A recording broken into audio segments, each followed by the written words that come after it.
फलटणमधील मृत डॉक्टर तरुणीचं चारित्र्यहनन का केलं गेलं? चाकणकर कुणाला वाचवू पाहतायत? तटकरेंनी चाकणकरांना आवरावं, सुषमा अंधारेंकडून समाचार। फलटण महिला डॉक्टरचा पोस्टमॉर्टम रिपोर्ट समोर, शरीरावर मारहाणीच्या जखमा नाहीयेत, मृत्यू गळफास घेतल्याने झाल्याचा उल्लेख, तर गोपाळ बदने आणि महिला डॉक्टरचे सीडीआर पोलिसांच्या हाती। मागील निवडणुकांमध्ये चपटी, कोंबडी, बकरी देऊन निवडणुका जिंकल्या आणि यंदाही हेच करावं लागणार। अजितदादांचे आमदार प्रकाश सोळंकेंचं वक्तव्य चर्चेत। पक्षाला आणि तुमच्या नावाला धक्का लागेल असं कृत्य करू नका। कार्यालयातील लावणीच्या व्हायरल व्हिडिओवरती अजित पवारांची प्रतिक्रिया, तर चूक करू नका, कायदा हातात न घेता काम करा, अजितदादांच्या सूचना। समीर पाटील मानहानी प्रकरणामध्ये रवींद्र धंगेकरांना समन्स, 7 नोव्हेंबरला पुणे कोर्टात हजर राहण्याचे आदेश, तर प्रकरणासंदर्भात जे काही सांगायचंय ते कोर्टात पुढच्या तारखेला सांगेन, धंगेकरांची प्रतिक्रिया।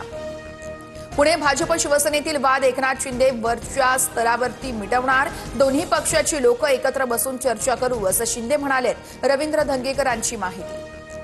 जैन बोर्डिंग जमीन व्यवहार प्रकरणामध्ये संपूर्ण व्यवहार रद्द करण्यासाठी जैन ट्रस्टचा अर्ज, जैन बोर्डिंग ट्रस्ट 233 कोटी रुपये गोखले बिल्डरला परत करणार असल्याची माहिती। नाशिक छत्रपती समाजाच्या शिष्टमंडळाकडून बीएमसी आयुक्त भूषण गगराणींची भेट, योग्य जागा उपलब्ध करून देण्याची मागणी, लवकरच जागेसंदर्भात माहिती न्यायालयामध्ये सादर करू, गगराणी यांचं आश्वासन।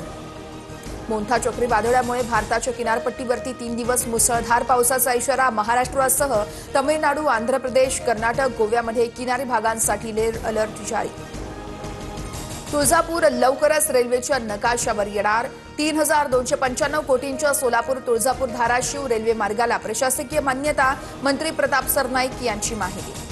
भारत रशिया भागीदारीतून सुखोई सुपरजेट SJ-100 विमानाची निर्मिती करणार, HAL आणि UAC यांचा नागरी प्रवास विमानांच्या निर्मितीसाठी ऐतिहासिक करार।